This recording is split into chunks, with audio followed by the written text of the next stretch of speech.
خايبة خايبة ونايبة. انت ازاي يا بنت تسيبي بيتك؟ ما خلاص بقى يا خالتي، انت هتفضلي تقطمي فيا كده طول اليوم؟ يا بنت هو اللي يمشي مش انتي. لا والنبي ايه ده، انا قلت هتعملي عليا حما وتزعلي على زعل. يا بنت ده انا حقانية، هو اللي غلطان ياخد فوق دماغه. وبعدين هو هيلاقي زيك فين؟ ده انت اللي وقفتي جنبه وشيلتيه في السنين اللي اتعوجت عليه. بس طلعت ظلمه. لا بجد يا بنت طلع مظلوم. مغرز. يبقى مفيش غيره سعيد ابن هنية منهم لله. طب وديني وأيماني لا اطلع لهم امسح بكراماتهم الأرض. استني يا خالتي، رايحه فين؟ ولا تطلعي ولا تنزلي ولا تسودي ولا تعملي حاجه، هي عشتهم هتسود لوحدها. استبري انت بس كده واتفرجي. يا صباح الفل، يا صباح الهنا على ابني حبيبي وروح قلبي. كويس يا نور عيني انك جيت علشان خاطر تفطر مع امك حبيبتك. لا انا فطرت. فطرت؟ لا حول ولا قوة الا بالله. يا عيني على الام دي، غلبانة والله العظيم، والله ومطحونة. يا عيني تقعد تربي وتكبر وتدلع عشان ولادها لما هي تكبر كده يقعدوا يونسوها. انما هنعمل ايه بقى؟ ما علينا. اعمل لك القهوة بقى المكحلة اللي انت بتموت فيها. اعملها لك سادة ولا زيادة؟ يعني انت عارفه ان انا بحب القهوه المتكحله ومش عارفه انا بشربها ايه؟ ايه؟ على الريحه. على الريحة؟ طيب ماشي على الريحة. اصل انا بصراحه حبيتها من كتر حب ابويا ليها. كنت دايما بروح اقعد معاه والاقيه فنجان القهوه قدامه، ويا سلام وهو بيتمزج باخر شويه في الفنجان. ياه، كنت بقول له يا بابا اسمها فرنساوي، يقول لي لا هي متكحله. يوم لما شربها مع واحد صاحبه يوناني كانوا شغالين في كسر الذهب، هو حكى لي كده، من يومها بقى هو بقى مغرم بيها. مم. وما قالكش يا نين عين امك انه كان مغرم برضه ببنت الراجل اليوناني بتاع كسر الذهب؟ ها، كان مغرم بيها صبابه. ما قالكش ولا انت اللي ما خدتش بالك؟ يلا، على اي حال انا هعمل لك القهوه المكحله اللي انت بتحبها عشان ابوك بيحبها. ما انتوا اصلكوا طالعين له يا اخويا، ما حدش طالع لي يا اخويا بتاعي.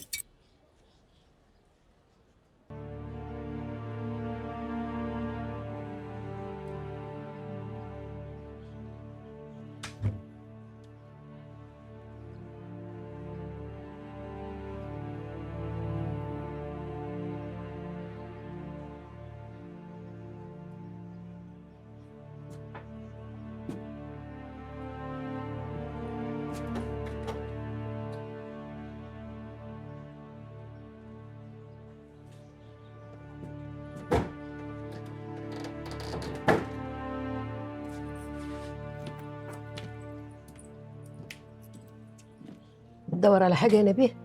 فين هدوم ابويا؟ حاجته فين؟ سبحته؟ نضارته؟ هو انت لسه فاكر تسال؟ ما كل حاجه راحت يا ابني. راحت فين؟ يعني مفيش اي حاجه من ريحته؟ سبحته اخدها سعيد اخوك، والنضاره واحد غلبان ما بيشوفش اهو اخدها يشوف بيها، وكل ما يبص على حاجه ابوك بياخد ثوابها. وبعدين هدومه فرقتها على روحه رحمه ونور عليها. للناس الغلاب اهو كل ما يلبسوها ابوك برضه هياخد ثوابها. الله، يبقى انا كده شايفه مصلحته حي وميت.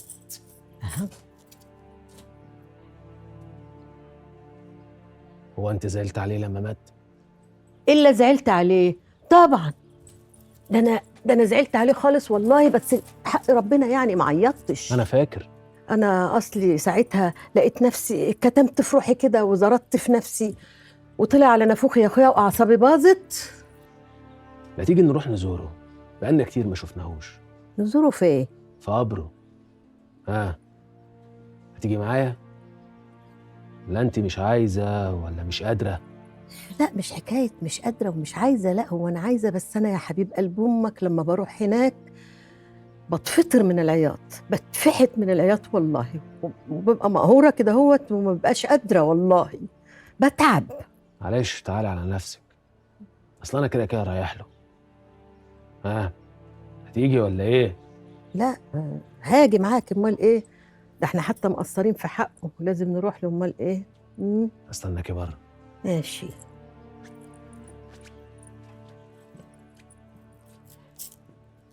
الله يرحمك يا ابو الدهب، الله يرحمك يا اخويا ويفشفش الطوبه اللي تحت دماغك يا رب. امين يا رب. امين.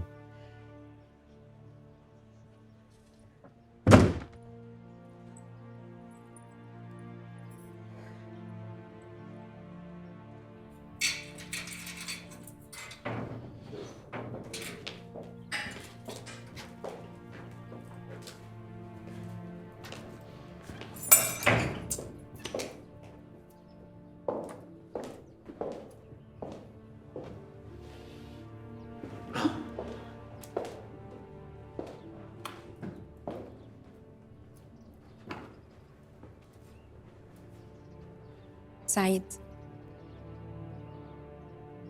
مالك يا حبيبي؟ ايوه حبيبي، وحبيبي لحد اخر يوم في عمري، لحد ما اموت.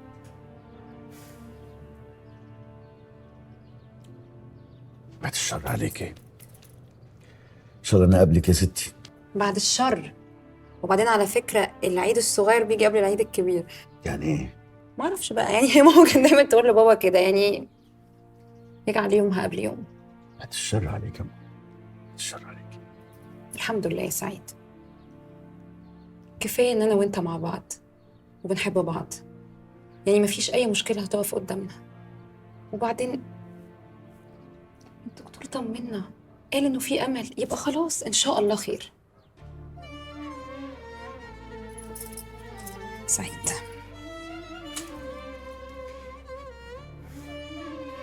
انا عارفه ايه اللي قالك. افتكري ايه اللي قاليني؟ ست والدتك لما تعرف. بس ممكن اقول لك حاجه؟ ممكن ما تقلقش، احنا هنقول لها انا السبب.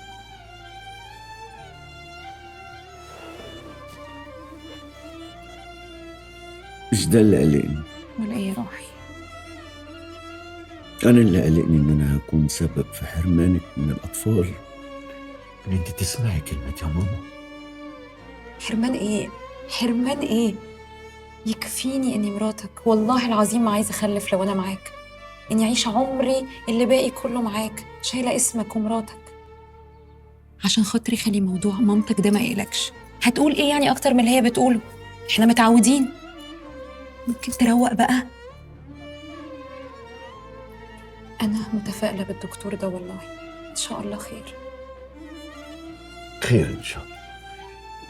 انت ممكن تطلع تغير هدومك بقى لحد ما احضر العشاء.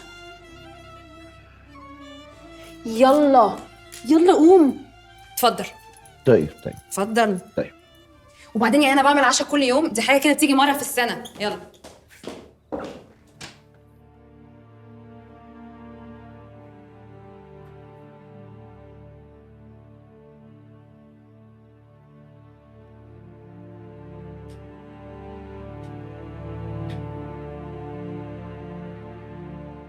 في حاجه غلط.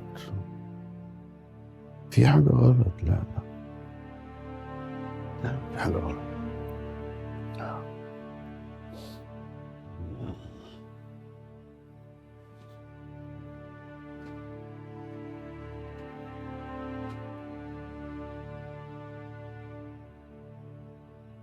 من اللي كان في بطن البنت نجف ده ايه؟ ها؟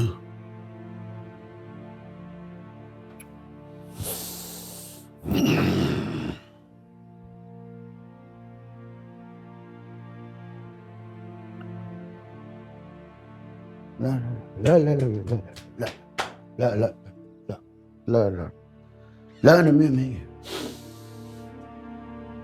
لا أنا شخص سليم، شخص سليم وزي الفل.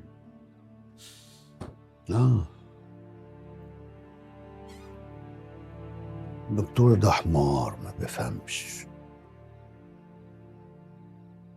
ربنا محوشهم لك شوية.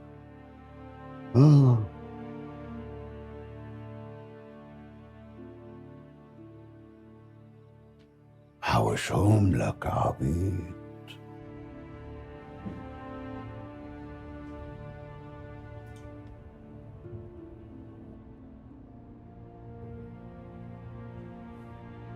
حسبي الله ونعم الوكيل فيه. قادر يحرق قلبك زي ما حرقت قلبي. مش مسامحاك وبدعي عليك ليل ونهار يا عبد الحكيم. مش مسامحاك وبدعي عليك ليل ونهار يا عبد الحكيم، منك لله.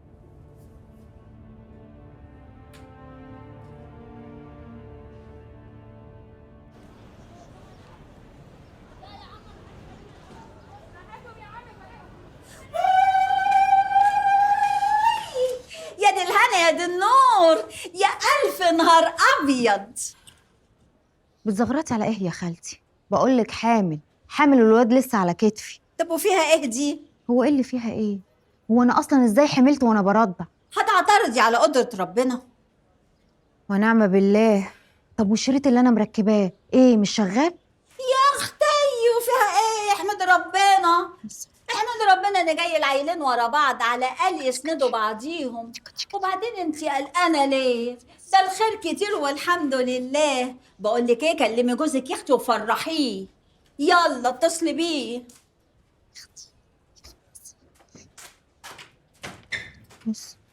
يا بنتي يا نواشي، يا بنتي ما تتحركيش، الحركة وحشة على الحامل وخاصة في الشهور الأولى. عليكم السلام ورحمة الله وبركاته. هي مين يا اختي اللي حامل؟ نواشي، رضا عبد القوي.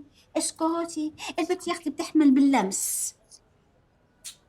الله يبارك فيكي يا حبيبتي، تسلميلي. عقبال ما تشيلي عوض عيالك وتفرحي بيهم يا رب، ويرزقك بالخلفة الصالحة. إلهي يرزقك بنصيبة تاخدك.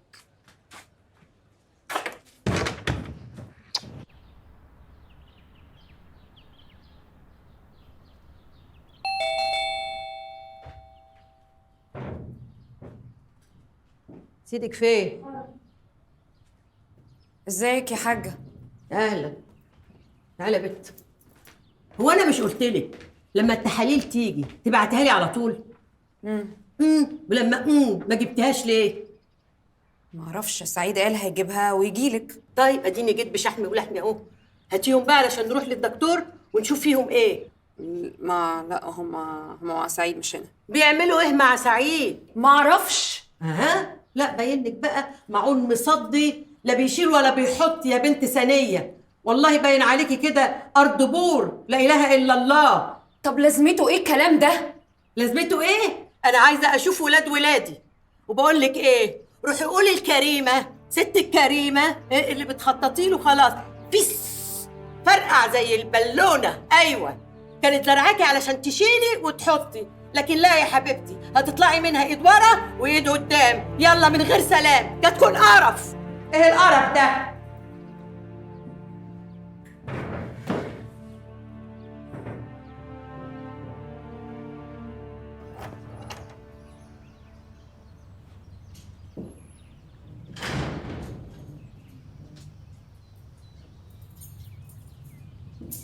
مديحة، راحت فين دي؟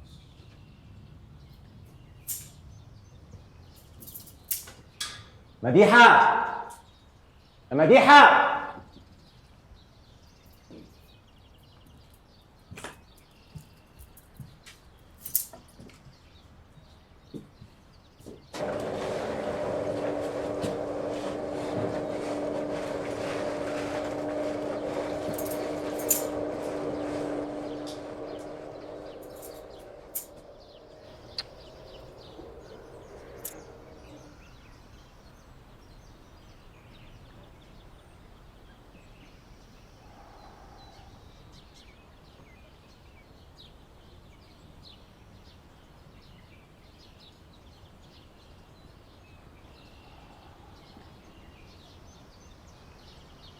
راحت فين دي بس؟ طبعا يا حبايبي، انتوا جايين فاكرين ان احنا هندرس التاريخ اللي اتعلمناه في المدرسه ونروح نجاوب على الاسئله في ورقه الامتحان وبس. لا، انا هكلمكم النهارده في حاجات تانية خالص. اوعوا تكونوا فاكرين الكليه اللي انتوا هتدخلوها هي اللي هتحدد مستقبلكم. بالعكس، الكليه دي هي البدايه.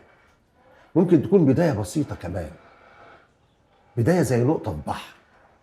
يعني لازم نتعلم العوم علشان نعدي البحر، مظبوط؟ المدرسة بقى اللي احنا بنتعلم فيها عمرها ما كانت مقياس للنجاح أو التفوق، لأن للأسف التدريس عندنا قايم على التلقين، خصوصا فزاعة الثانوية العامة، أو أنا بسميها مجزرة الثانوية العامة، لأنها بتستنزف الأهالي ماديا ومعنويا.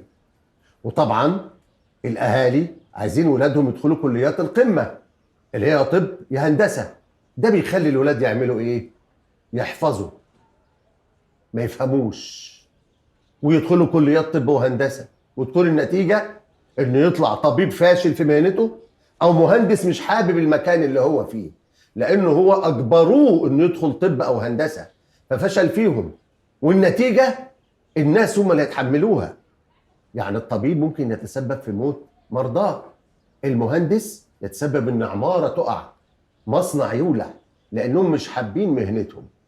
وده اللي يخلينا نقول للاهالي قبل الولاد من فضلكم خلوا الولاد يدخلوا ويدرسوا اللي هم حابينه، يشتغلوا المهنه اللي حابينها. ما انا ممكن ابقى ميكانيكي شاطر، مش لازم دكتور شاطر، ممكن ابقى نجار شاطر. يعني كل واحد ينجح في المهنه اللي هو حاببها لانه درس اللي هو بيحبه، عشان ما ندفعش نتيجه فشل دكتور وفشل مهندس. فاهمين يا حبايبي؟ براقبت يا سنية، هو انت يا اختي ما بتسمعيش الكلام ابدا كده؟ في ايه على الصبح يا حماتي؟ في ايه على الصبح؟ انا مش قايله لك يا بت 100 مره تجيبي لي الفول غرقان في زيته؟ وفين البتنجان المقلي؟ هو انت يا بت هتفطريني على مزاجك ولا ايه؟ الدكتور بيقول نخفف الزيوت وبلاش طعميه. الدكتور ده ايه يا اختي؟ هو انت هتسمعي كلامي ولا كلام الدكتور؟ لا طبعا كلام الدكتور عشان صحتك يا حماتي. يا خي يا بنتي يا خي، اللي يمشي ورا كلام الدكاتره يموت ناقص عمر. يا بنت انا جعانه قفتانه عايزه افطر، اجري يا بنت هجيبي شويه الزيت وهاتي لي البتنجان المقلي ورغيفين كده مفقعين كده حلوين. يلا يا بنت قومي نجري. حاضر بس خدي البدايه دي. يوه ده مين اللي ما عندوش ريحه الدم على الصبح كده وجاي يخبط؟ أمال؟ يا بنت شوفي مين. حاضر حاضر.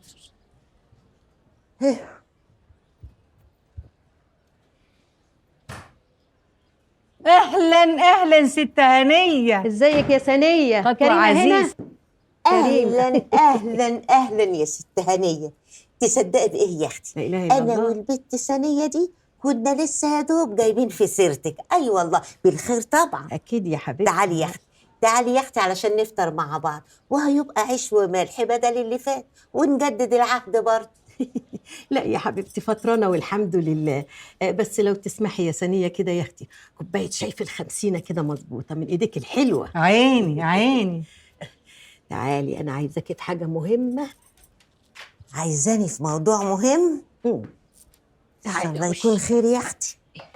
ها خير خير يا حبيبتي، اموريني يا روح قلبي. شوفي بقى انت عارفه ان وفاء دي حته من قلبي والله.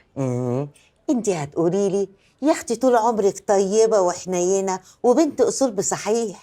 ربنا يخليكي يا حبيبتي. قولي لي هي وفاء بقالها قد ايه متجوزه سعيد ابني؟ مش كتير. لا كتير يا كريم، لا كتير يا حبيبتي. الواحده مننا كانت يا دوبك دخلتها النهارده بعد اسبوع يقولوا البت حبلت. قولي لي يا اختي انت عايزه تقولي ايه؟ ما تجيبي من الاخر كده. الشاي منورانا. الشاي منورانا. هاتي يا حبيبتي الشاي يا اختي. اتفضلي يا حبيبتي. اتفضلي. يا اختي شايك ماله مسخ كده؟ ايه انت بخيله ولا ايه يا سنيه؟ مش عايزه تحطي لي شويه سكر يا حبيبتي؟ ده انا حاطه لك 3 معالق. ايه انا بحبهم 5 في وش العدو والله. بقول لك ايه، خدي الشاي ده هون واعملي لي بقى شاي ايه سكرها كتير قوي وشايها كتير قوي وسخنه. سخنه قوي. وما تستعجليش براحتك خالص. عيني عيني.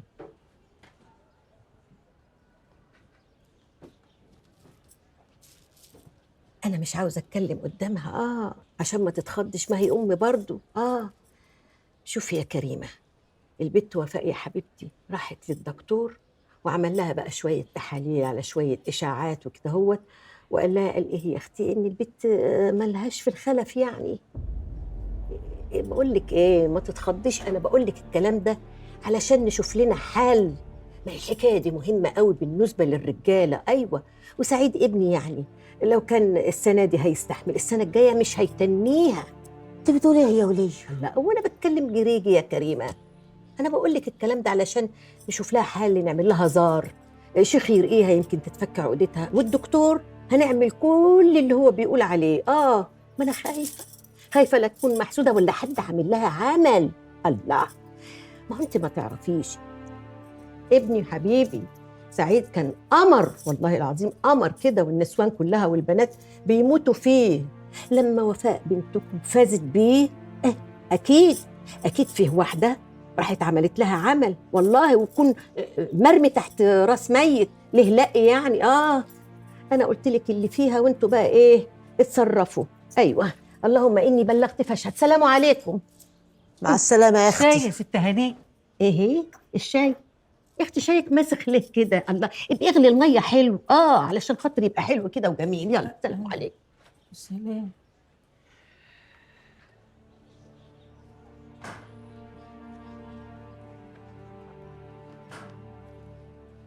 كانت عايزه ايه العقربه دي؟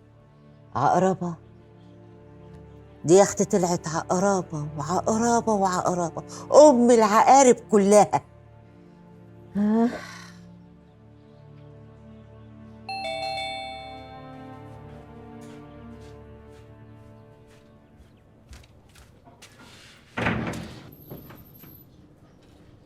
ازيك يا نبيه؟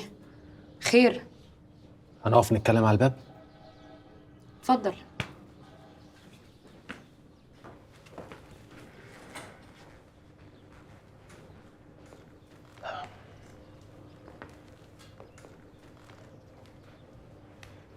انا عايز اشوف التحاليل بتاعتك. خليني ابص عليها واقول لك حالتك ايه. انت جاي عشان كده بقى؟ لحقت الست الوالده تبلغك ها؟ طب بص يا نبيه، الموضوع ده خاص جدا بيني وبين سعيد. هو سعيد عارف انك هنا؟ طب تمام، انا لازم امشي عشان هعمل حاجات مع امي النهارده. انا قلقت عليكي وده اللي جابني. معرفتش اروح. حسيت ان انا عايز اجي اشوفك واتكلم معاكي شويه. نبيه خلي بالك من كلامك. ماله كلامي؟ انا جيت عشان اطمن عليك، انت بنت عمي وده من حقي. وبعدين انت في مشكله. هو انت نسيتي ان الدكتوراه بتاعتي في الموضوع ده بالذات؟ انا اكتر واحد ممكن اساعدك واعالجك. خليني اشوف التحاليل عشان اقولك تعملي ايه بالظبط. طب وسعيد عارف الموضوع ده؟ سعيد ما يعرفش. هات التحاليل. خلاص يا نبيه، كلم سعيد الاول، لو سعيد وافق هعمل اللي هو عايزه.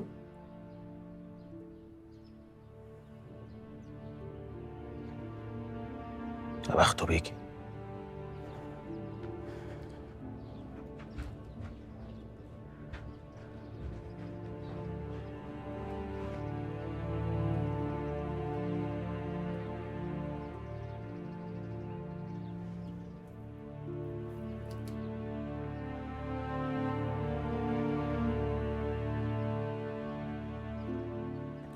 اتاخرتي ليه؟ ما اقدرش اتاخر عليك يا ست الكل.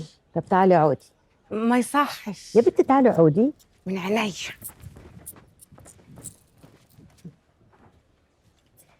ازيك؟ عامله ايه واخبارك ايه؟ زفت بعيد عنك، ده الدنيا ناشفه خالص. واللي يطريها على قلبك. عينيا ليه. طب بصي بقى، عاوزاك في شغلانه ومش عاوزه اشوفك. اللي بيني وبينك بعد كده مرسال. اللي تأمري بيها ست الناس، المهم بس ان الميه تجري شويه. هقول لك ايه بس يا بنتي يا شربات، الناس بقت واطيه وقله الاصل بقت طبع فيهم. تصدقي البت نواشي بنت المواشي حبله. نواشي مين؟ نواشي مرات الواد عبد القوي ابن ضرتي اللي قتل ابوه ودخل السجن يا بنت. قطع سيرته وحسه من الدنيا. ايوه بس ما تاخذنيش يعني يا ست الناس، الولية تحمل ولا ما تحملش احنا مالنا. انت يرضيكي يا بنتي يا شربات ان البت نواشي تحبل مره واثنين وثلاثه ومرات ابني قطع الخلف؟ يا عينها يا جبايرها، هو ايه؟ مفيش دم؟ مفيش احساس؟ اللي هتجيلها نقطه ما تقوم منها يا قادر يا كريم. ان شاء الله يا رب. والواد عبد القوي راخر يا اختي، عاوز يكوش على كل حاجه. ما هو اللي عنده العيال. الفاجر ده رقبته عايزه تتجز، هو ليه عين بعد ما قتل ابوه؟ الواد سعيد ابني يا حبه عين امه بيصعب عليا وبيوجع قلبي، وهو منكسر كده هو ودالل كده يا حبيبي، ودايما كده تحس الدمعه هتفر من عينه.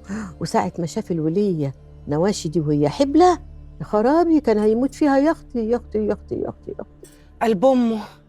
أأمريني يا ست الناس، عايزه ايه مني؟ هاتي اللي عندك. سقطيها. ايوه سقطيها وهيتحسب لك في ميزان حسناتك. ايوه. الله، هو سعيد ابني لما يشوف البت نواشي سقطت مش يقول الحمد لله يا رب ان مراتي وفاء ما بتحبلش عشان ما تسقطش؟ معقول برضه. طيب قلت ايه بقى؟ 50,000. خليهم 60. امين. شاوري انتي بس عليها وسيبي الباقي عليا. ماشي، ربنا يوفقك وييسر لك السبل كلها يا رب، ويجعله في ميزان حسناتك يا بنتي ان شاء الله.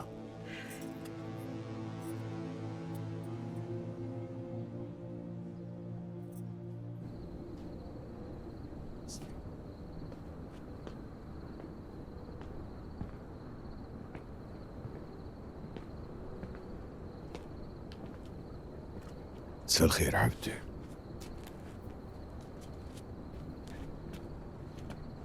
انت عارف ان انت ما كلمتنيش النهارده طول النهار؟ مسألتش عليا.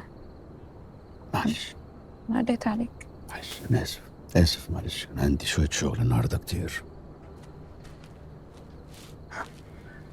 طب عارف ان مامتك جت؟ عرفت. كلمتك؟ لا،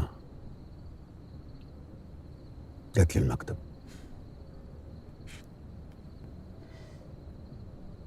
قالت لك ايه يا سعيد؟ مالك؟ مفيش. طول النهار النهارده عمال افكر، دماغي عماله تودي وتجيب، عامل زي ما كنت تايه، مش عارف اعمل ايه، مش عارف اتحرك، مش عارف اتنفس، لغايه ما لقيتها جت لي المكتب. حسيت ان انا عايز اقول لها الحقيقه، واقول لها ان انا السبب. سعيد لو سمحت اوعى تعمل كده. انا خايف اظلمك معايا.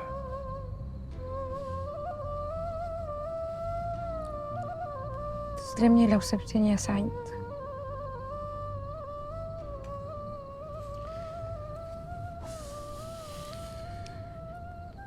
عايزه اقول لك حاجه. قول يا حبيبتي.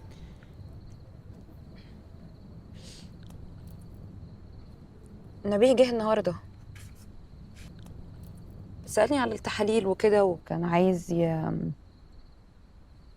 يطمن علينا ويشوف التحاليل وكده بس انا طبعا قلت له يعني مستحيل تشوف حاجه ولا اديك حاجه الا لو سعيد وافق.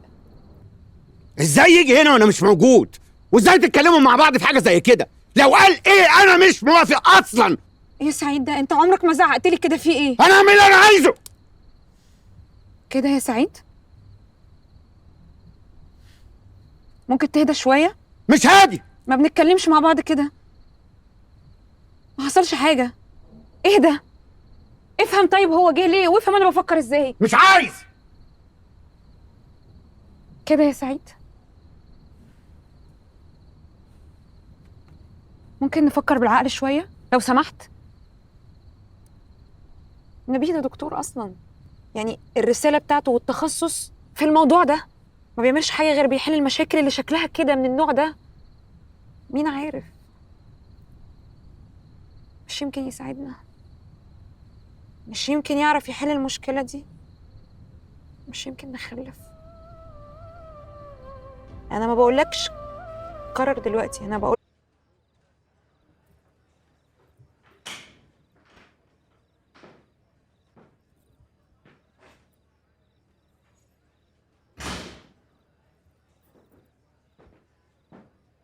نبيه تعالى يا حبيبي، انا عايزه اتكلم معاه. ولا انت مش سامعني ولا ايه؟ نعم. تعالى يا نبيه، انا عايزاه. وانا مش عايز اتكلم مع حد. لا مش عايز تكلمني ده بقى ان شاء الله؟ في ايه؟ لو هتقولي كلام مهم قوليه. لا ده قله ادب بقى، في حد يكلم امه بالطريقه دي؟ انا اصلا مش عايز اتكلم معاكي، روحي اتكلمي مع سعيد احسن. لا ده انت زعلان بقى من اللي حصل، لسه شايل منه. بالعكس، انا فهمت الحقيقه. طيب كويس انك فهمت وعرفت. يا واد انت حبيبي يا ولا. ما تقوليش حبيبك عشان انا مش حبيب حد، ومفيش حد في العيله دي بيحب التاني. احنا كل اللي ما بيننا مصالح مشتركه وبس، ولا صله رحم ولا بتاع. ما تقعديش بقى تقولي الكلام ده عشان انا مش هعمله. طب استغفر ربنا استغفر ربنا. بس استغفر ربنا على ايه؟ انا عمري ظلمت حد؟ جريت على حق مش حقي؟ اخدت حاجه مش بتاعتي؟ انا حتى الانسان اللي انا حبيتها انت رحت جوزتها لسعيد ووقفت معاه، وفي الاخر بتقول لي استغفر ربنا على ايه؟ استغفر ربنا على انك بتكلم امك بالطريقه دي. انت مش عارف يا واد ان البركه اللي انت عايش فيها ببركه دعايا ليك؟ والله والله انا عمري ما هسامحكم على اللي انتوا عملتوه، وهفضل عايش طول عمري حاسس بالظلم والقهر. قولي لي صحيح، هو انت متاكده ازاي ان عبد القوي كان خانق ابويا؟ هو انت كنت واقفه وهو بيخنقه؟ لا بقى ده انت اتكلمت مع عبد القوي ابن تحيه ونفخ في نفسيتك من ناحيتي جامد قوي. انت عارفه ان الاشكال دي ما بتاثرش فيا، وجاوبيني على السؤال ما تقعديش تلعبيني. يا نبيه، شفته بعيني وهو كاتم على نفس ابوك عبد القوي ابن تحيه قتال القتله. عاوز تسمع ايه تاني؟ مصدقه نفسك؟ مصدقه نفسي. بس انا مش مصدق. تعالى هنا اقف وكلمني زي ما بكلمك. ايه مالك؟ في يا واد؟ عمال تكلمني بالعين والحاجب وتبهدل فيا. انا عملت لك ايه؟ خدتوا مني وفاء، جوزتيها لسعيد، نصيبي اديتيه لسعيد، كل حاجه في الدنيا لسعيد مش هسامحكم. انا بتمنى اليوم ان سعيد يطلق فيه وفاء، ساعتها انا هرتاح واحس ان حقي رجع لي. اتجننت والله، اتجننت. انا لو ما خدتش حقي من سعيد انا هقتله.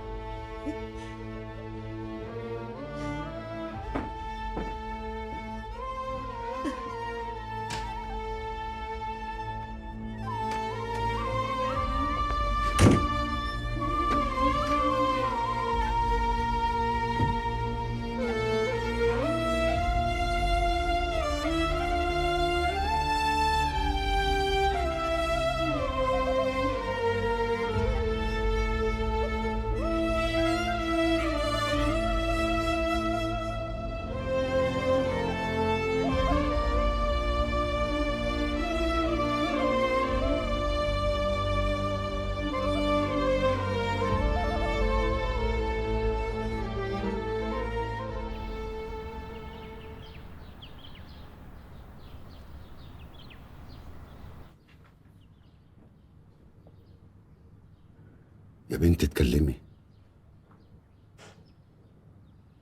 عينيكي بتقولي انك مخبية عليا حاجة. انا ابوكي، انا اللي مربيكي وفاهمك كويس. ما تقلقينيش اكتر ما انا قلقان. كفايه اللي امك عاملاه في البيت ده، غير ستك اللي عامله مناحه ومعيشانا فيها. مش عارفة يا بابا، مش عارفة الصح أقول لك ولا ما أقولكش، مش عارفة. سعيد هو السبب مش كده؟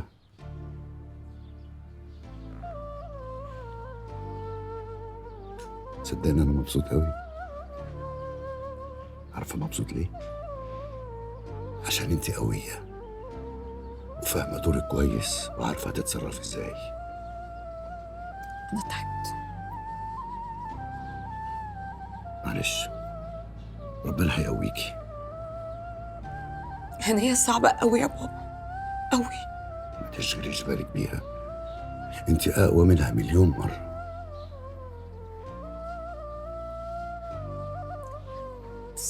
ساعات وانا مع نفسي بحس طب انا ليه مستحمله كل ده؟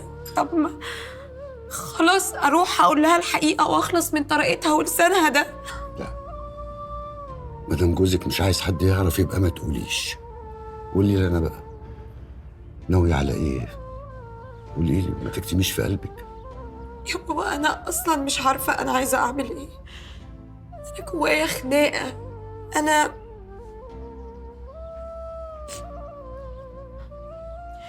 يعني يا ترى سعيد هيفهم اللي انا بعمله عشانه ده؟ يا ترى هيشيلها لي؟ يا ترى هيقدرها؟ مش مهم. بعدين يا حبيبتي اللي انت بتعمليه ده ما بتعملوش عشان خاطر سعيد وبس،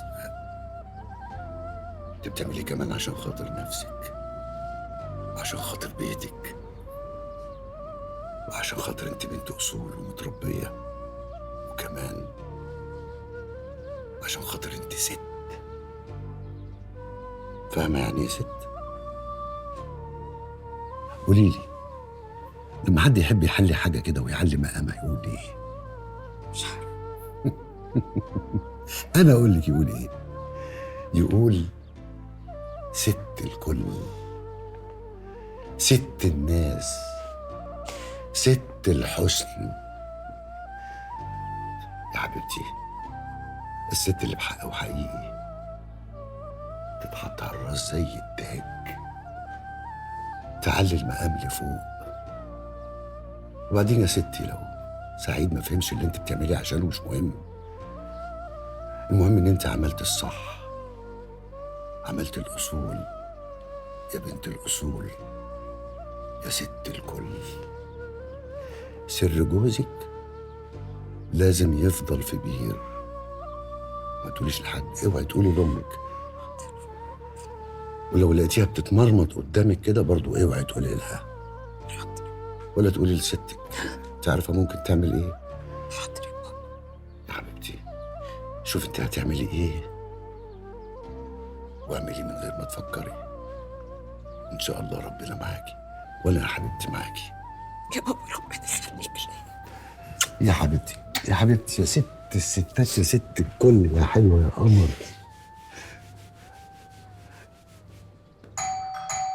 طيب يوه.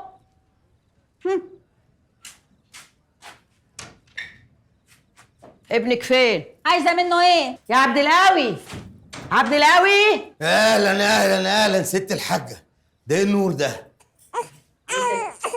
يا نوشه سكت الواد ما صحش كده، عندنا ضيوف. بس حبيبي بس حبيبي.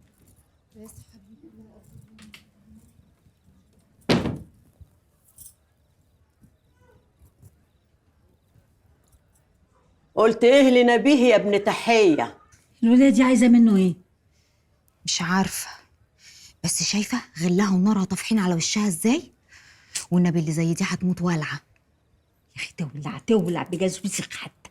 شوف يا ابن تحيه، اشوف واسمع وافهم واوزن الكلام كمان. قولي ده انا مستني اللحظه دي من زمان. قول انت اللي انت عاوز تقوله، كأنك بتدن في ملطة، محدش هيسمعك. هو انت ما عرفتيش اللي حصل؟ لا، ما عرفتش ومش عايز اعرف. مش ملطه اتقدمت، ده بيقول لك بقى فيها صبات وميكروفونات وسماعات، ودبه النمله هناك بقى بتسمع. اخرك ماليش اخر. انت فاكر يا ابني انك هتقدر تقلب عيالي عليا؟ انا؟ يا ساتر، اعوذ بالله، ولا جه في دماغي ولا حتى فكرت. هما يقلبوا عليكم منهم من نفسيهم.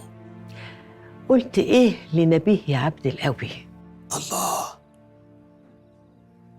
ولما انت مش همك وعارفه ومتاكده ان عيالك لا يمكن يقلبوا عليكي، وعارفه برضه ومتاكده ان الاساس جامد ومتين، خايفه ليه؟ هنية ما تخافش، هنية ما تتهزش، هنية دي جبل يابا.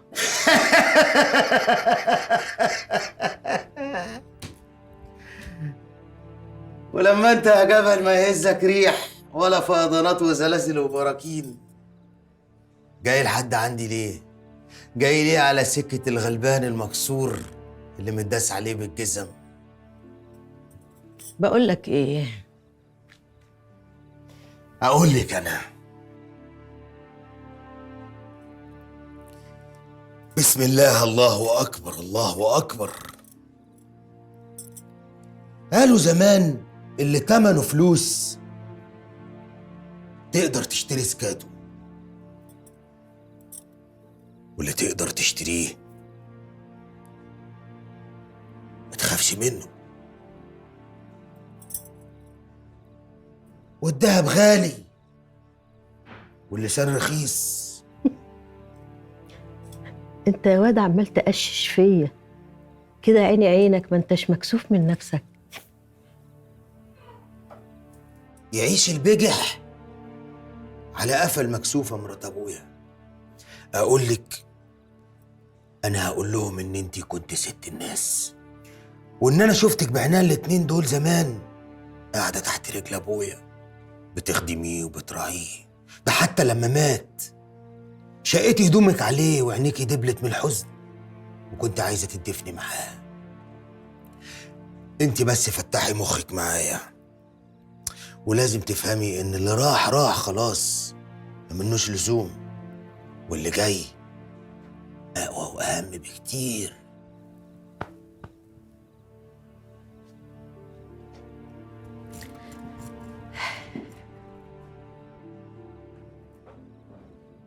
على البركه يا روح امك.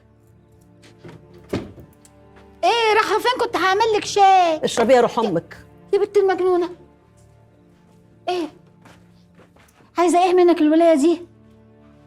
بتقولي انها ما نقطتش الواد يوم السبوع ولا حتى يوم ما خرج من المستشفى، وكده يبقى لينا عندها نقطتين اهم. الهي جالها نقطه هي واهلها.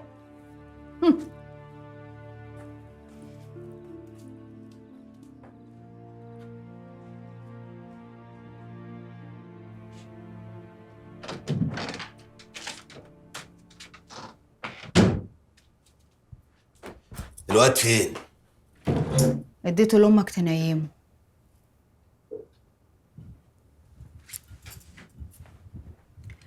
عايزاك في كلمتين يا عبقاوي.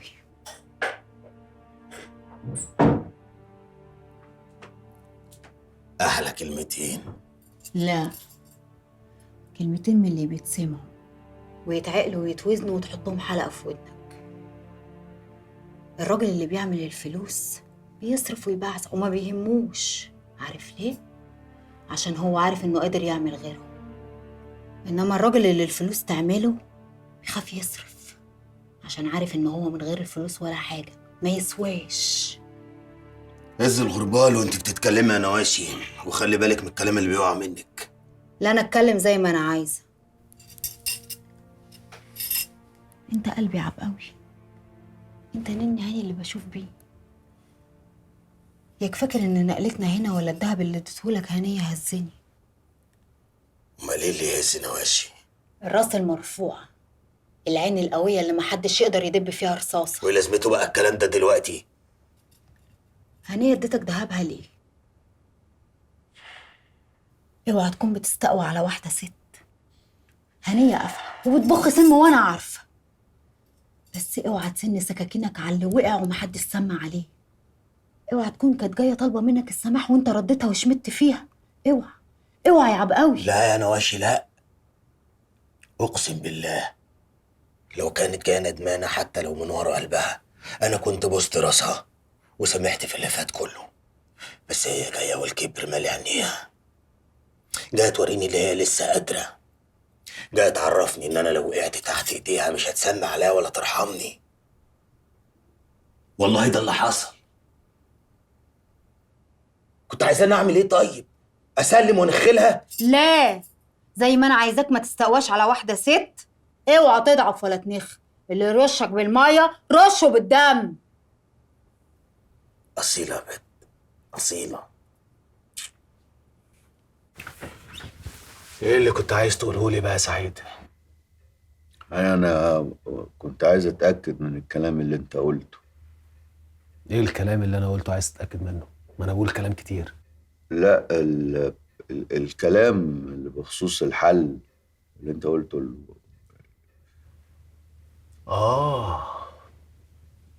عشان خاطر وفاء.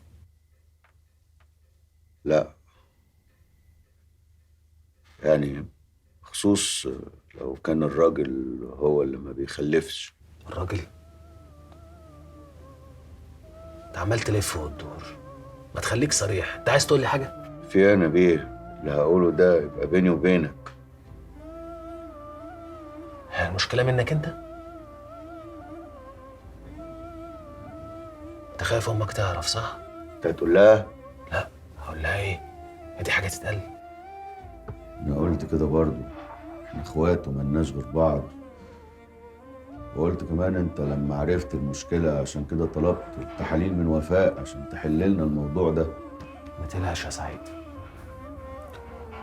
الموضوع سهل، انا عندي الحل.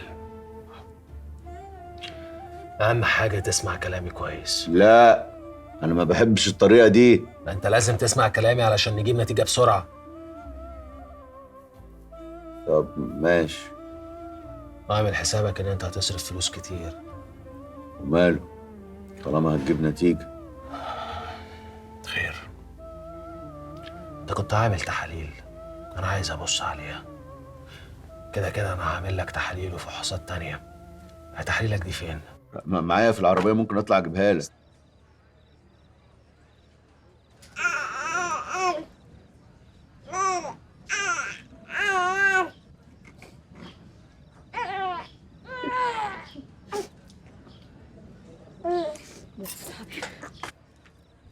بقول لك ايه يا عسل؟ خدي دوري. مش هسيبك يا بلية. ابعدي عني يا مارة، ابعدي دوري. تطلع ايدي. بلية تقتليني. الحقوني يا ناس، الحقوني الحقوني. تعالي مش هسيبك، مش هسيبك. مين اللي بعتك تقتليني يا بنت؟ مين اللي مسلط؟ ما تسيبهاش تمشي. ابعدي ابعدي عني يا ستات. مين اللي بعتك تقتليني؟ قولي. هطلع روحك فين؟ ايه اللي حصل؟ كانت جايه تقتلني. تقتلك؟ نبلغ البوليس. البت دي كلامها ما دخلش دماغي بنكله. اصل الاشكال دي انا هرشاها كويس. قال ايه؟ عايزه تسرق الموبايل. لا يا حبيبي، دي لو عايزه تسرق الموبايل كانت نتشته وجريت. يا عبد القوي البت دي في حد مسلطها. مين بس هيسلطها يا نواش؟ طب والخدمه الشريفه البت دي وراها حد؟ ايوه يعني نسلطها تقتلك؟ لا، اللي مسلطها ما سلطهاش تقتلني، انما سلطها تسقطني. ايه؟ تسقطني زي ما بقول لك كده. البت دي اول ما مسكتني راحت مدياني بالشلوت في بطني. هو انا هبله ولا عبيطه؟ لا، ده انا مدقدقه وفاهمه. انت بتقولي ايه؟ زي ما بقول لك كده، البت دي لازم تعرف قرارها وتعرف مين اللي وراها. طب ما نشوف بس البوليس هيعمل معاها ايه الاول. شوف اقول له ايه؟ يقول لي بوليس. ما هتطرش الكلمتين دول للبوليس. انت لازم تدق على دماغ امها لحد ما تعرف مين اللي وراها.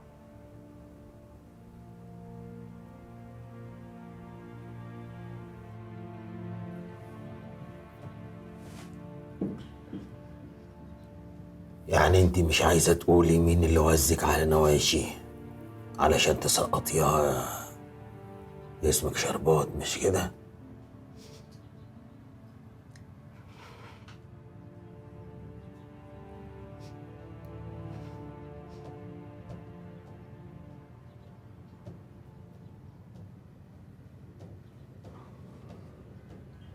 سيبك من موضوع الأدوية دلوقتي. المستشفى اللي بكلمك عليها ديت من أكبر مستشفيات العلاج بالخلايا الجذعية في العالم، بالاشتراك مع المعاهد البحثية بقى المعروفة في ألمانيا وكندا وأمريكا. بس العلاج بتاع نبيه ده لسه تحت التجربة. مستر سعيد ما تقلقش، احنا عارفين بنعمل ايه كويس. في الحقيقة أنا كنت قريت الملف التاني اللي حضرتك بعتهولي، اللي بخصوص يعني الحيوانات اللي هي لا مؤاخذة بتاعة الخلفة دي، يعني اللي هي اتجربت على حيوانات، يعني ما اتجربتش على بني آدمين قبل كده. مستر سعيد، كل الأدوية في العالم اللي أثبتت فعاليتها تم تجربتها على حيوانات. ده أمر طبيعي. صح. أنا مش عايزاك تقلق. احنا قدرنا من خلال الخلايا الجذعية للراتس الفئران إننا ننتج حيوانات منوية، ودلوقتي عندنا فئران جميلة صغيرة. يا حبايبي ايوه. يبقى كده نجحنا ولا لا؟ يعني كده نجحتوا في الحيوانات، ربنا يكرمكم في البني ادمين. ما تقلقش، النتيجة مضمونة 100%. سعيد، لو انت مش مقتنع خليك هنا مع الدكاترة، لف بقى من دكتور لدكتور ومش هترتاح. هناك الدكاترة كلمتهم واحدة، يا نعرف يا ما نعرفش. صحة الإنسان عندهم غالية جدا. وهقول لك على حاجة، انت لو قلقت خلاص تبقى جيت سافرت غيرت جو غيرت مود ورجعت. اقتنعت؟ خلاص جو اون هنكمل. انا في الحقيقة قلقان من نبيه، صح؟ يعني اصل حضرتك ما تعرفيش المشاكل اللي بيني وبين اخواتي وكده. انا مش عايزاك تقلق خالص، بالعكس انا عارفة كل حاجة. يعني نبيه اداني فكرة كده. اذا تقصد الاخ الثالث ده مش عارفة اسمه ايه، ممكن يبقى عندك حق، لكن نبيه ما افتكرش. بالعكس، نجاح تجربة نبيه واقفة عليك. ومش طفل ولا 2، من مصلحته انك تجيب 10. كل طفل هتجيبه هيبقى مليار زيادة في رصيد نبيها. والخناقات بقى اللي بينك وبينه دي هتبقى في الآخر شوية فتافيت ملاليم، مش هتملى عينه. انت مش فاهم انت داخل على ايه مستر سعيد. سلمت امري لله. طيب يلا على الباب يا اخويا، متصربع على ايه؟ ايوه يا اخويا. هنية سعيد ابو الدهب. ايوه انا هنيه. مطلوبه في النيابه. نيابه؟ ليه؟ ما عنديش فكره والله، اتفضلي معانا. اتفضل يا حاج.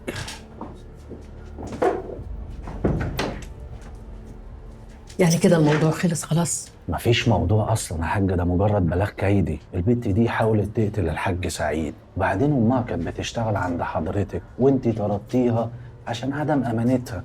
فلما تيجي بقى البت دي وتتهمك ولا اعوذ بالله وتقول ان الحاجه هنيه قتلت الحاج ابو الدهب، مين هيصدقها؟ وبعدين القضيه دي خلصانه من زمان وعبد القوي اتسجن فيها. امال هم استدعوني ليه؟ روتين يا حاج، مجرد روتين، في بلاغ يبقى في استدعاء. طب انا عاوزه اشوف البت دي. بت مين؟ البت نجف. حاضر يا حاج، هي كده كده هتخرج الاسبوع اللي جاي. بقول لك ايه، بقى عدى عليا بقى كده نشرب لنا كوبايتين شاي، عشان بقى لنا زمان ما اتكلمناش مع بعض. عاوزاك في موضوع مهم قوي قوي قوي. ماشي؟ ماشي يا حاج. سيف قال ان البلاغ اللي قدمته فالص وما منوش فايده. يا اخويا الناس ما بتسمعش النصيحه لكن تطرطق ودانها للفضيحه يا سعيد. انت رحت مني في ايه؟ ها؟ لا مفيش. بصي ما تقلقيش، انا هتصرف. هتتصرف ازاي؟ يا ست انا هتصرف زي ما اتصرف، لو مش عاجبك تصرفي قولي لي على تصرف اعمله وانا اتصرفه. اقطع خبر؟ ايه ده؟ اقتلها؟ ايه؟ هو ما فيش غير القتل يعني؟ هتها، موتها بجلدها، خوفها، قول لها لو فتحتي بقك بكلمه مش هتشوفي شمس الدنيا. طيب حاضر. اخبار المعدوله ايه؟ هتعمل معاها ايه؟ معدوله مين؟ يا اخويا اللي جبتها وقعدتها في بيتنا وركبت على دماغنا ودلدلت، وفي الاخر طلعت بير ناشف. يا اخويا استنى هنا، هتسمع الكلام وغصب عنك هتطلقها وهتتجوز واحده تانية وهعمل لك فرح في الحاره دي كلها. فاهم ولا ما انتش فاهم؟ بقول لك ايه يا ام سعيد؟ نعم. سعيد ابنك على اخره هنا اهو. ده والله هنا اهو. يا سلام. فاهماني؟ فابوس ايدك سيبيني في حالي وشوف مين اللي بيرن. منقذ. استغفر الله العظيم يا رب. العوافي عليك. تحية. عبده كان طالع لك، قلت له لا انا اللي هطلع عشان اشوف ست الناس. انزل له انت بقى يا حبيبي، شوف هو عايز ايه ولا هزعجك يا ست الستات. لا يا اختي مش هتزعجيني ولا حاجه. خش على المطبخ، الحوض مليان مواعين، البت السخامه ما جاتش النهارده تغسله. يلا يا اختي روحي اشتغلي شغلتك القديمه ولا نسيتي؟ يا اختي انت تأمري، انا عارفه انك انت كبرتي والعظمه كبرت، واللي عنده صحه يساعد اللي ما عندوش، ولا ايه يا سعيد يا ابني؟ طيب انا هنزل بقى، واضح ان انتوا وحشين بعض بقالكوا كتير. يلا عن اذنكم، الاول ما فيش غير لقوه منه. الحمد لله. يا اختي كبرت علتك يا وليه، ده انت اكبر مني بزمان الزمان. كبرت مقام يا ست الناس. قولي لي بقى عندك ايه تاني غير المواعين؟ قومي يا وليه، ما عنديش حاجه. قومي يا وليه عشان ما عدتش طايقه اشوف خلقتك قدامي. روحي منك بقت هنا اهو. يلا اتفضلي اخرجي من هنا. من عينيا يا حبيبتي. ابعت لك الواد بتاع الصيدليه يجيب لك شويه ادويه، يمكن تكون الادويه اللي عندك خلصت. طب قومي يا وليه، قومي يا اختي. طب يا لهوي، قومي يا وليه، قومي ضربه الدم تشيلي. إلهي تتعطري في السلمة المكسورة تنزلي على رقبتك وعلى جدورها تتقطم، جاتك 60 نصيبة. هو انت فعلا عايز سعيد يخلف؟ بتبصلي كده ليه؟ تقصدي ايه بقى بالسؤال ده؟ يعني حساك مش عايزه يخلف. حساني؟ وجايبه بقى الاحساس ده منين؟ ده اللي باين في عينك يا دكتور.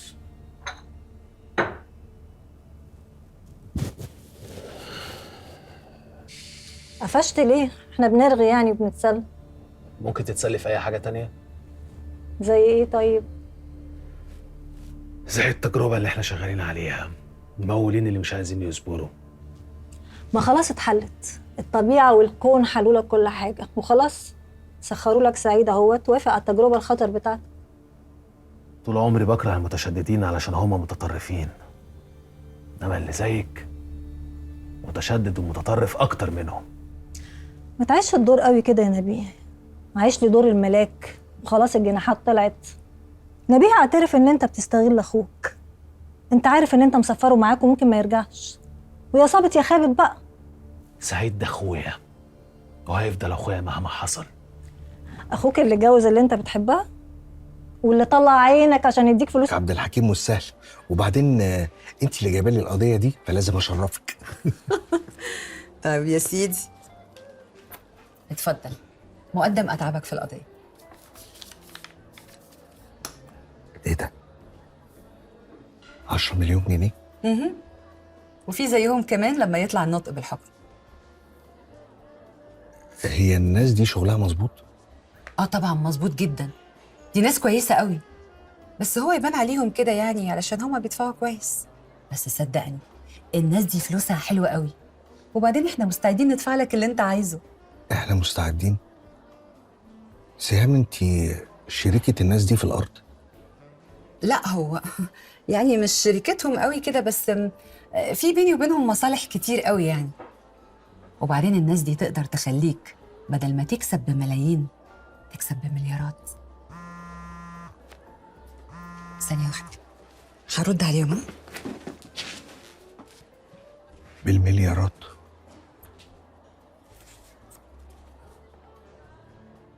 يا ابني الكل حقيقة والشين، كل قانون أو حتى شريعة روح، واللي وضعوا القوانين دي بشر زينا مش قديسين. نسلم لهم بدون ما نفكر ونقول علقها في رقبة عالم واطلع منها سالم؟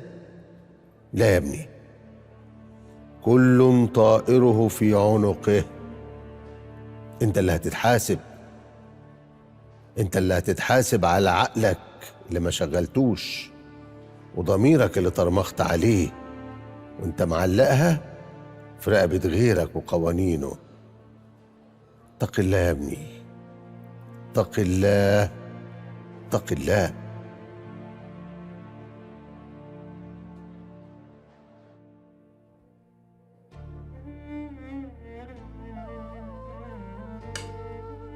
الله العظيم يا رب. مسمي نفسه راجل قانون، وفين القانون ده؟ والمفروض ان القانون يقف جنب الضعيف، يقف جنب الغلابه ويجيب حقهم، لا يدوس عليهم ويبهدلهم. ازاي الواحد يجيله قلب يدافع عن مجرم؟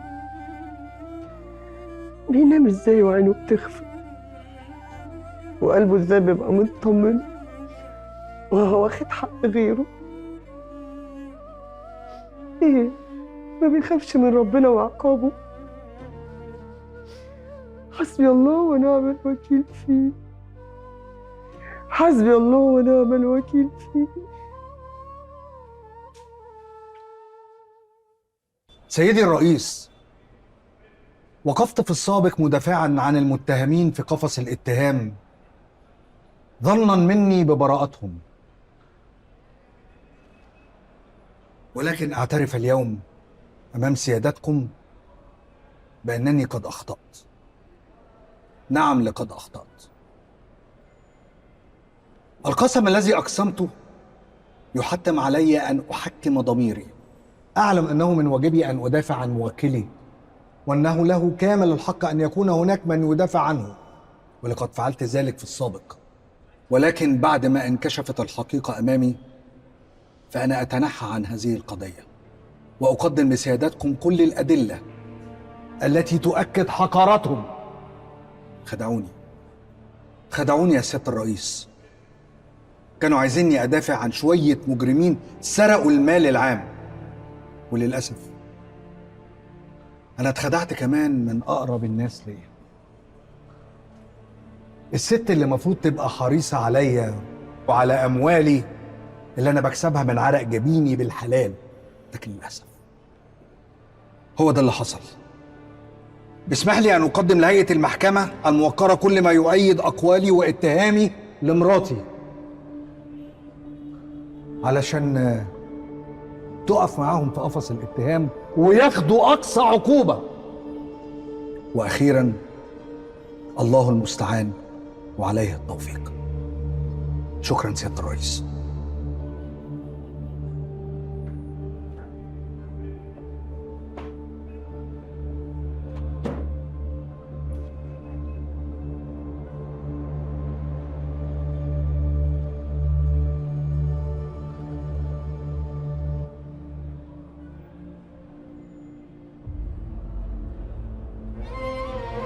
لن تستقيم الحياة ونحن نخدع أنفسنا إننا نتهم التاريخ بأنه يعيد نفسه، وفي الحقيقة نحن من نكرر نفس الأخطاء. نحن التاريخ للأجيال القادمة. اليوم انتصرت على نفسي وتأكدت من أن والدي مدرس التاريخ البسيط على حق عندما قال: الفلوس تكشف رداءة النفوس. إذا كنت شخصا رديئا قبل المال، المال سيزيدك دناءة فوق دناءتك، وإن كنت خلوقا قبل المال فالمال سيزيدك أخلاقا وشرفا. المال يظهر الحقيقة فقط ولن يغير شيئا.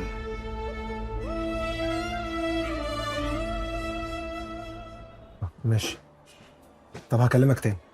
مديحة، معقول؟ ايه ده عصام؟ ازاي؟ يخرب عقلك، عامل ايه؟ الحمد لله، ما عرفتكيش، وحشاني جدا، مبسوط قوي اني شفتك. والله وانت كمان ليك وحشه، بقالي كتير ما شفتكش. معلش الشغل واخد كل وقتي. وبتشتغل ايه بقى دلوقتي؟ انا يا ستي مصور، بس مش اي مصور، انا مصور للمشاهير بس، النجوم. مصور مشاهير؟ يعني انت بتقابل مشاهير وتتكلم معاهم عادي كده؟ يا بنتي دول بقوا اصحابي، سيبك مني انا. انت عامله ايه؟ انت بقيتي مزه حلوه قوي.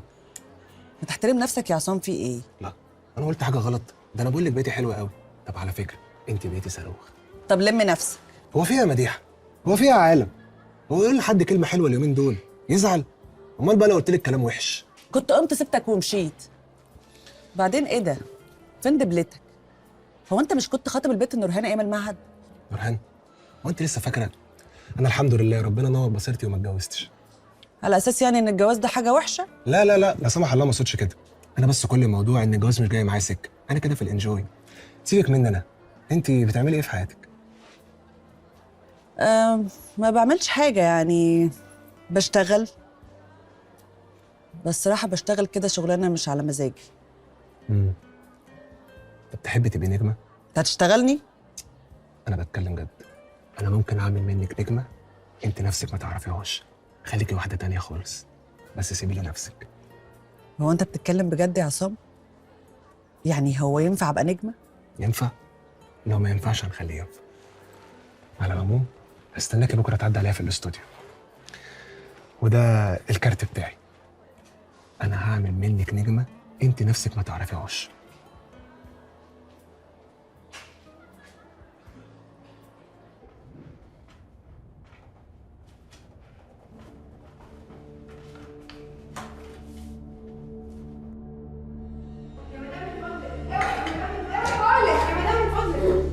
انت فاكر ان اللي انت عملته ده هيعدي بالسهل؟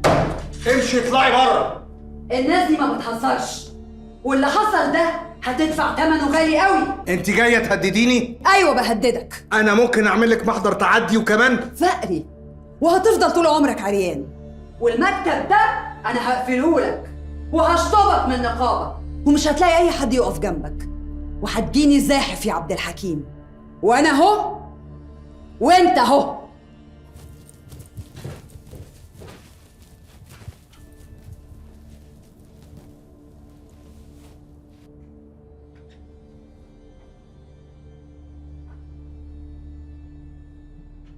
في الحقيقة يا سعيد كلام مارينا ده منطقي وعقلاني جدا.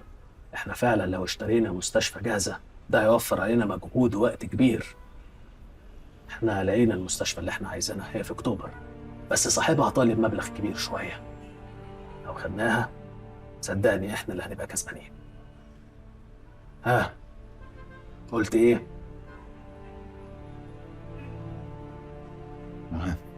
طيب انا هكلم مارينا واخليها تحدد لنا ميعاد مع صاحب المستشفى. يستأذنك.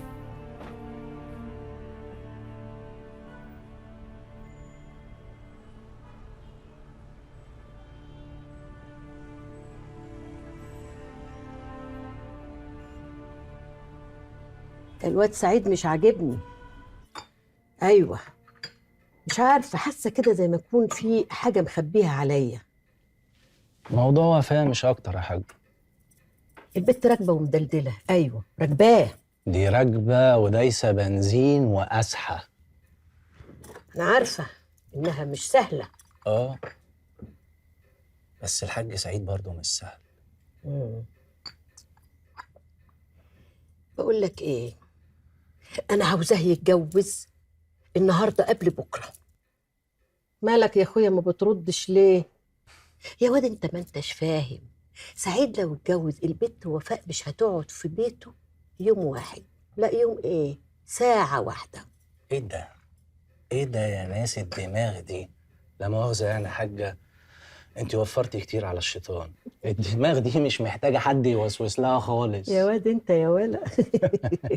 في حاجة كمان يا واد. اموريني. البت نجف هتتربى. لا، تتربى مين؟ حبيبي دي لسانها هيفضل يدق يدق يدق، دي لسانها ده لازم يتقطع من لغلوغه. امال ايه؟ نقطعه. مش انا المحامي بتاعك؟ اه طبعا، امال ايه؟ طب ليه تمضي على حاجه من غير ما تقول لي؟ في ايه العقد يا متر؟ ما تقلقنيش يا سيدي مفيش حاجه، بس ما ينفعش تمضي على حاجه غير ما ترجع لي. ماشي حاضر، بس برضه لو في حاجه ما تخبيش عليا. ما انا بقول لك مفيش حاجه، بس انا متضايق عشان انت اتصرفت من دماغك. انا قلت يعني الحكايه مش مستاهله، ده عقد شراكه، هيبقى فيه ايه يعني؟ طب بص بقى عشان نبقى متفقين، اي حاجه فيها تعاملات ماليه او اي حد يقول لك امضي على عقد او اي حاجه من دول ما تعملهاش غير لما تيجي تاخد رايي. اتفقنا؟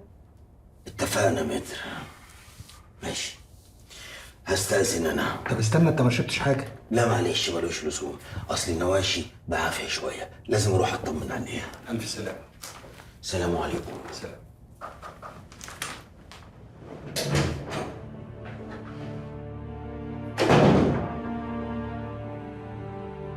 ناوي على ايه يا سعيد؟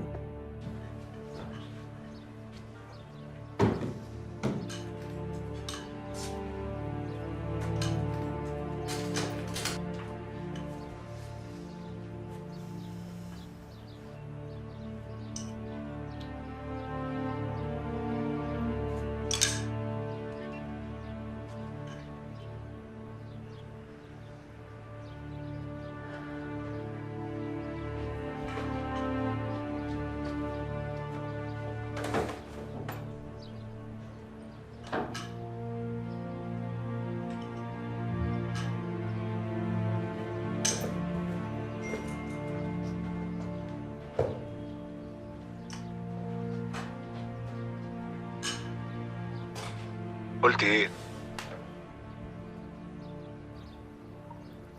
في ايه؟ تسلميني نفسك. انت عبيط بقى ولا ايه؟ مش قصدي، انا اقصد تسلمي لي نفسك، هخليكي نجمة والدنيا كلها تتكلم عنك والفلوس هتبقى تراب تحت رجليكي. قلت ايه يا مديحة؟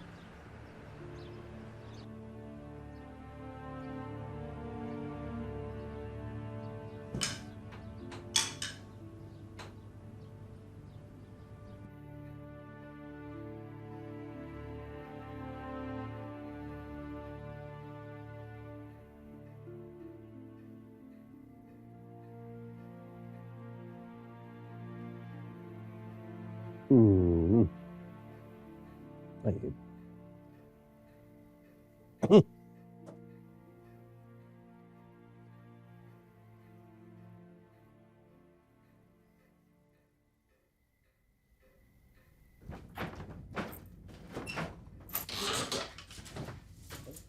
اهلا اهلا. مساء الفل يا حاج. ازيك يا عبد الحكيم؟ شاي معايا؟ يا سلام، شايف ال50 بقى من ايديك دي يعني اكتر حاجه بحبها في حياتي. تمام.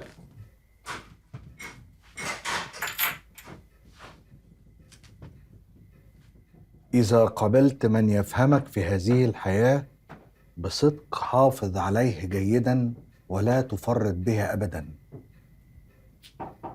وتذكر دوما إنها إحدى عطايا القدر الأثمن في مشوار العمر، تلك التي ربما لن تتكرر. الله. فهناك أشخاص خيرين مباركين إذا دخلوا حياة طيبوها وزادوها اتساعا، هم عطايا الله على هذه الأرض، وقد نحرم أنفسنا منهم بسبب أحكام مسبقة أو خوف. اللهم إذن للحواجز بيننا وبينهم لنتعرف عليهم ويعيد لنا النور في ظلام حياتنا. ايه الكلام الجامد قوي ده يا حاج؟ ده شعر. يا واد بتدلع ابوك يا واد. استنى بقى. الست. الله الله على الست. على مهلك يا حبيبي. اتفضل.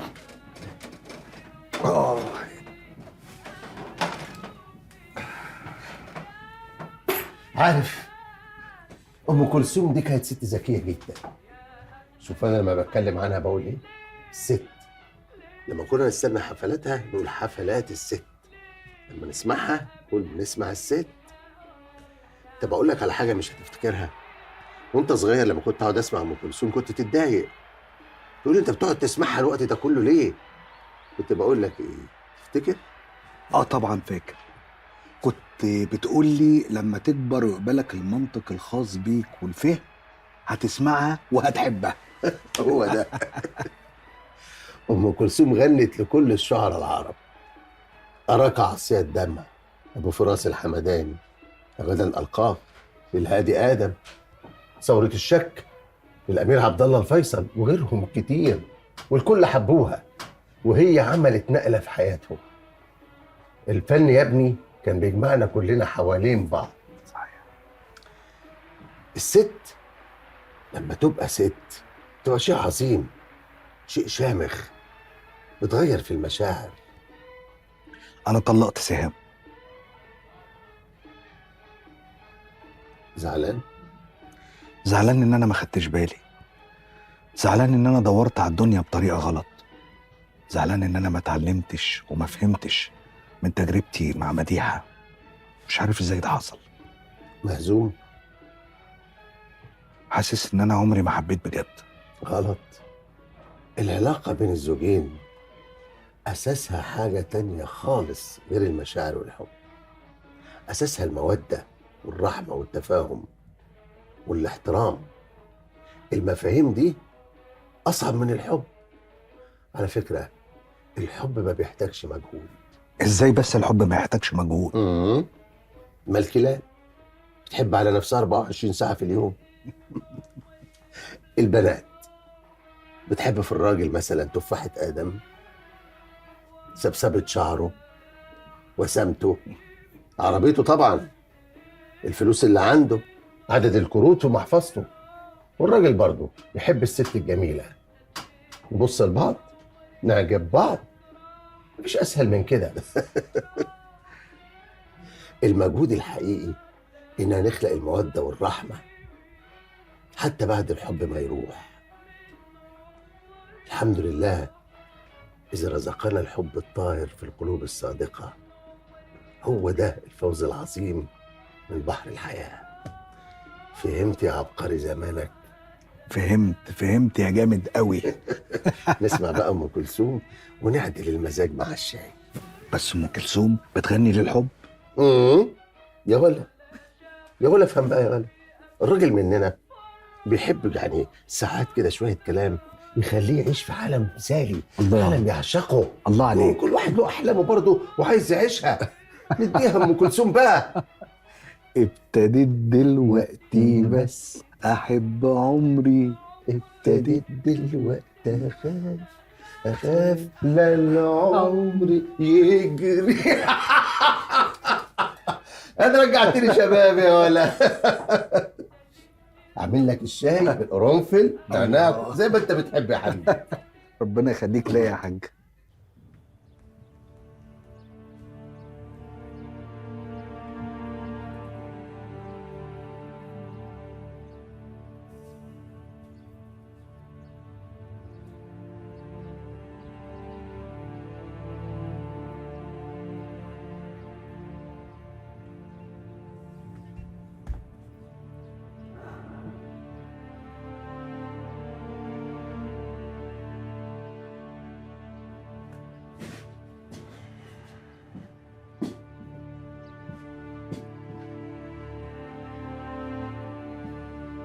يا حبيبتي في إيه؟ بقالك كام يوم كده سرحانة.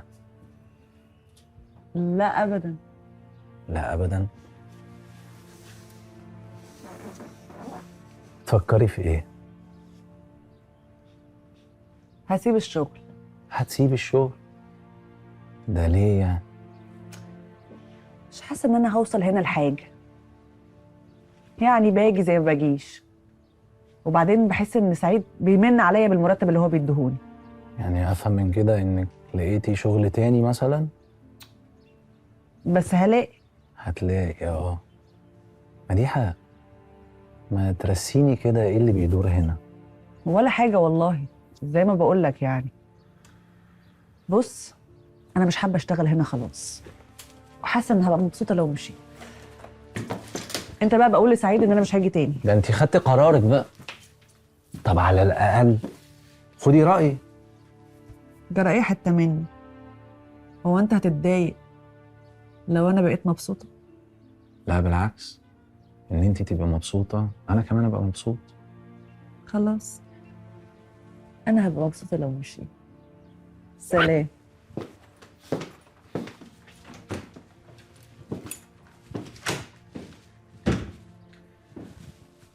وأنا اللي كنت ابتديت أقول خلاص في ستات عاقلة كلهن مجانين يا راجل أنت.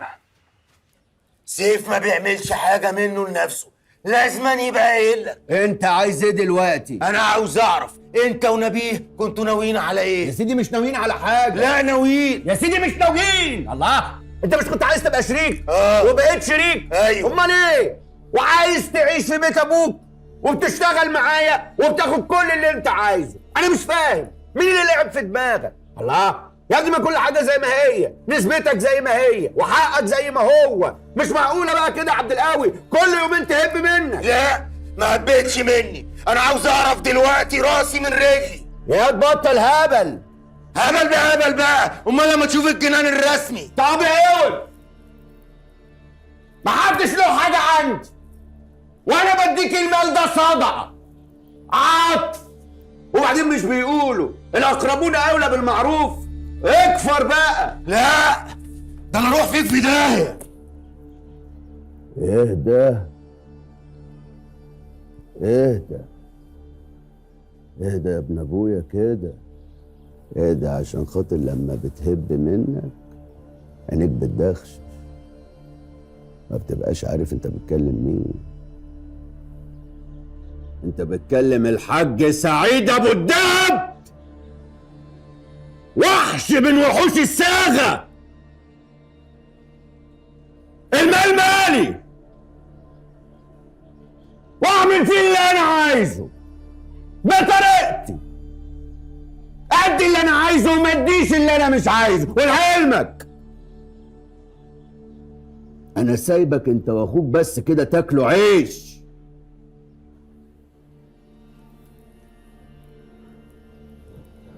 استغفر الله العظيم. اللهم اخزيك يا شيطان. شيطان دخل بالاخوات. نقول ايه؟ عبده يالا، ليه توصلني للمرحله دي؟ ليه يا حبيبي؟ ليه يا عبد؟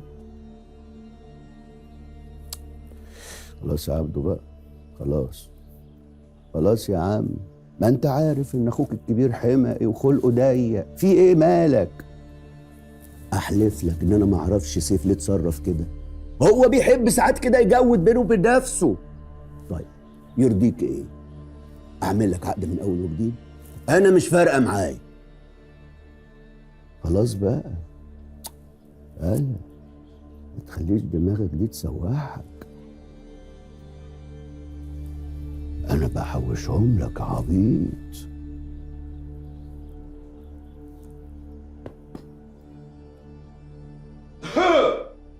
يا ساتر يا ساتر.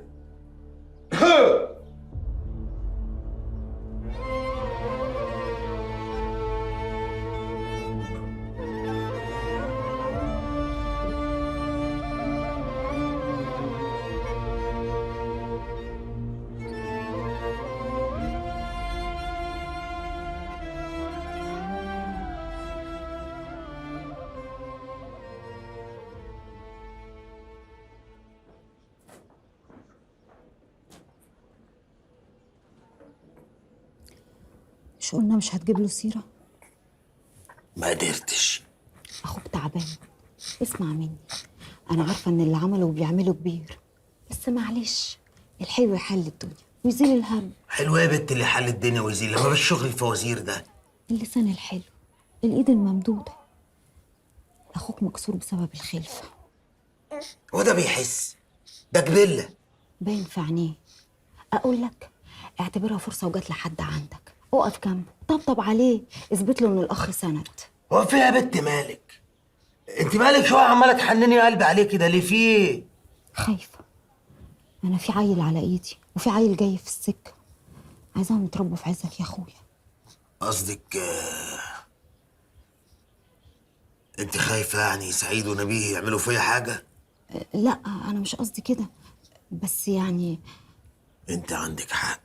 والله ما قصدي كده، بس أنا مش عايزاك تبقى زي الخيل اللي بيجري ويرمح في الأرض وفاكر إنه ملكها. لا، إحنا آخرنا قبر مفتوح، يبقى على إيه هنهري وننكد في نفسينا؟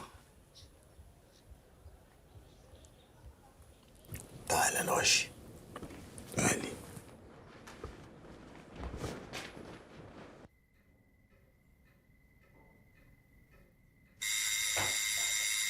حاضر حاضر جاي. سعيد تشرب شاي؟ يا ريت.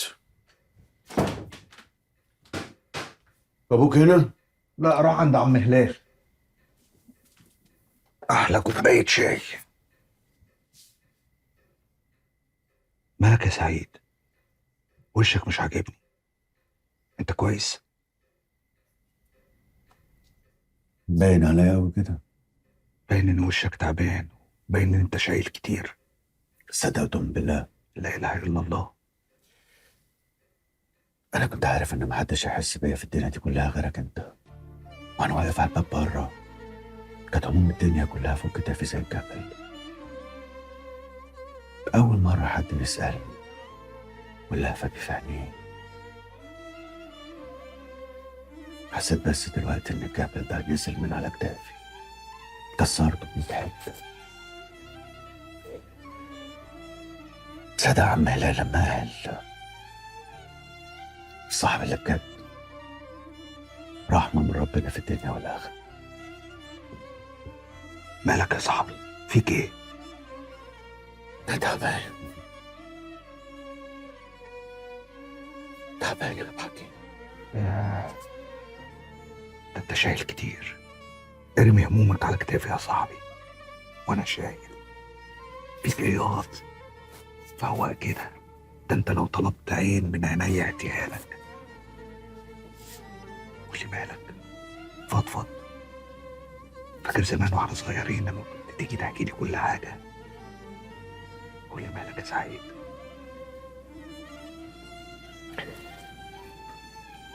نشرب كوبايتين شاي من ايدك الحلوه دي وبعدين